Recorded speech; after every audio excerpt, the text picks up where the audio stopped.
토트넘이 노팅엄 원정 경기에서 2대 0으로 승리를 거두며 좋은 흐름을 이어갔습니다. 하지만 이번 경기에서 손흥민 선수는 공격 포인트를 따내지 못했습니다. 절호의 기회를 포착했음에도 불구하고 팀 동료들과의 연계가 원활하지 못해 골로 연결되지 못한 상황이 발생했습니다. 리그에서 12골을 기록 중인 손흥민은 이번 기회를 다음 경기로 넘겨야 했고, 토트넘은 연승에도 불구하고 앞으로의 전망이 다소 답답한 상황에 놓이게 되었습니다. 노팅엄 원정에서 손흥민은 다시 한번 왼쪽 윙어로 출전했습니다. 포스테코글루 감독은 이번에도 히샬리송을 최전방 스트라이커로 배치했고, 손흥민은 왼쪽 윙에서 클루셉스키, 브레넌 존슨과 함께 공격 라인을 구성했습니다. 중원은 비수마와 사르가 지켰고, 수비진은 로메로, 벤 데이비스, 우독 등 4명으로 구성되었습니다. 포스테코글루 감독은 손흥민을 측면에 배치한 것과 관련하여 히샬리송이 현재 몸 상태가 좋고 중앙 공격수가 최적의 포지션이라고 언급했습니다. 또한 최근 경기를 분석한 결과 공격 기회가 공간이 넓은 선수들에게 돌아가는 경향이 있다고 밝혔습니다. 감독은 손흥민을 왼쪽에 배치하는 것이 팀에게 골을 넣을 수 있는 더 많은 방법을 제공할 것이라고 생각했다고 설명했습니다.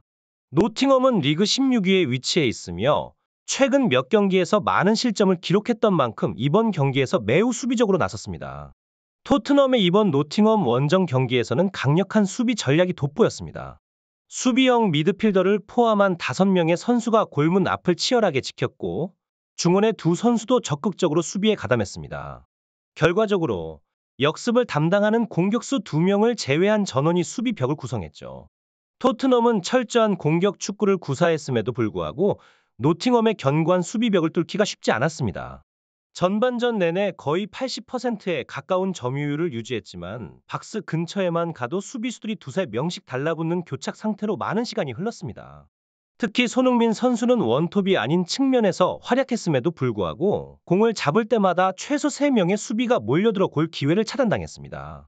클루셉스키의 적절한 뒤 공간 패스로 수비를 벗겨낸 상황에서 손흥민에게 1대1 상황이 찾아왔지만 아쉽게도 골키퍼의 선방에 막혔습니다. 이러한 교착 상태가 지속되면서 토트넘은 전반전을 손해보는 듯했습니다. 경기 도중 브레넌 존슨이 부상으로 교체되고 우기는 역습 상황에서 몸싸움을 벌이다 옐로 카드를 받아 다음 경기 출장이 불가능하게 되었습니다. 그럼에도 불구하고 토트넘은 해결책을 찾아내며 승리를 거머쥐었습니다. 노팅엄은 몇 차례 역습 기회를 잡았지만 온더볼 플레이에서의 미스로 인해 결국 골로 연결되지 못했습니다. 토트넘은 노팅엄과의 경기에서 치열한 공격과 수비의 팽팽한 균형 속에서 결정적인 순간을 잘 활용하는 능력을 보여주었습니다. 전반 추가 시간에 토트넘의 선제골이 터졌는데요. 클루셉스키가 페널티 박스 오른쪽 측면에서 왼발로 날린 크로스가 히샬리송의 결정적인 헤더와 만나며 골문을 갈랐습니다. 이번 골은 특히 노팅엄의 방어에 허점을 드러냈는데 손흥민에게 집중된 수비를 피해 중앙에서 날아온 히샬리송이 마무리한 것이었습니다. 히샬리송의 연속골로 그는 스트라이커로서 자신감을 되찾는 모습을 보였고 세레머니를 하는 그에게 가장 먼저 달려가 축하해 준 것은 주장 손흥민이었습니다. 토트넘의 위기는 후반전에 찾아왔습니다. 후반 51분 노팅엄의 엘랑가가 토트넘의 골망을 흔들었지만 오프사이드 판정으로 노골이 되었습니다. 이 상황은 잠시 토트넘의 집중력을 흔들었지만 팀은 곧바로 멘탈을 잡고 경기에 임했습니다. 특히 손흥민의 전방 압박이 빛난 장면이 후반 65분에 나왔습니다. 클루셉스키가 오른발 슈팅으로 토트넘의 두 번째 골을 성공시켰는데 이 골의 시작은 손흥민이 골키퍼를 강하게 압박하며 유도한 실책에서 비롯되었습니다. 튕겨나온 공을 클루셉스키가 빠르게 잡아 수비를 제친 뒤 강한 슈팅으로 골망을 갈랐습니다. 이러한 토트넘의 끈질긴 공격과 팀워크가 승리를 가져오는 데 결정적인 역할을 했습니다. 토트넘의 경기는 클루셉스키가 한 골과 한 도움을 기록하며 순항하는 듯했지만 경기 70분경 예상치 못한 변수가 생겼습니다. 비수마가 예이치에 대한 태클로 VAR 판정을 받았는데요. 최초 옐로 카드 판정이었으나 고의성이 인정되어 최종적으로 다이렉트 레드 카드로 번복되었습니다. 이로 인해 토트넘에게는 악재가 찾아온 것이죠. 브레넌 존슨의 부상과 우독의 한 경기 출장 금지에 이어 비수마의 퇴장으로 다음 경기에서의 공백이 더욱 커져버렸습니다. 하지만 토트넘은 당장의 경기에 집중해야 했습니다.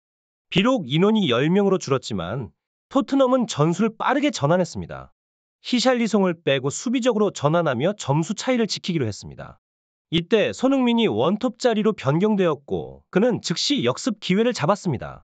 상대의 역습을 끄는 뒤 약 70m를 달려 박스 안까지 치달았죠. 클루셉스키 외에는 모두가 수비에 집중한 상황에서 손흥민만이 역습의 기회를 본 것입니다. 손흥민은 수비를 벗겨내기 위해 뒤늦게 들어온 클루셉스키에게 공을 넘겼지만 최종적으로 골로 연결되지는 못했습니다. 이번 경기에서 클루셉스키는 다시 한 번 골을 노렸지만 상대 수비에 막혀 골 기회를 살리지 못했습니다. 만약 그 순간 공이 손흥민에게 돌아갔다면 골로 연결될 가능성이 높았지만 순간적인 탐욕으로 인해 기회를 놓친 것이었죠. 토트넘은 히샬리송을 빼고도 역습을 통해 공격 기회를 만들었지만 결국 88분경 손흥민마저 교체되며 공격의 활기를 잃었습니다. 다행히 8분의 추가 시간을 잘 지켜내며 토트넘은 2연승을 달성했습니다. 하지만 앞으로의 경기는 쉽지 않을 것으로 보입니다. 토트넘은 이번 경기에서 클린시트를 기록하며 승리를 거뒀지만 수비에 집중하는 팀을 상대로 공격을 펼치는 것이 어려움을 겪었습니다. 특히 노팅엄의 강력한 수비 돌파를 위해 4장의 옐로 카드와 1장의 레드 카드를 받는 등 토트넘은 많은 어려움을 겪어야 했습니다. 비협조적인 동료들로 인해 손흥민의 골 기회도 날아갔죠. 토트넘의 다음 일정은 에버튼과의 홈 경기입니다. 에버튼은 수비와 역습에 집중하는 전술로 유명한 팀이므로 토트넘은 적절한 전술 변화를 통해 손흥민의 활약과 함께 승리에 참여해야 합니다. 다음 경기에서 토트넘이 어떤 전략으로 나설지 팬들의 기대가 큽니다. 이번 리뷰가 유익하셨다면 좋아요를 눌러주세요. 더 많은 축구 소식을 원하신다면 구독도 잊지 마세요. 다음 경기에서 토트넘의 활약을 기대하며 오늘도 시청해주셔서 감사합니다.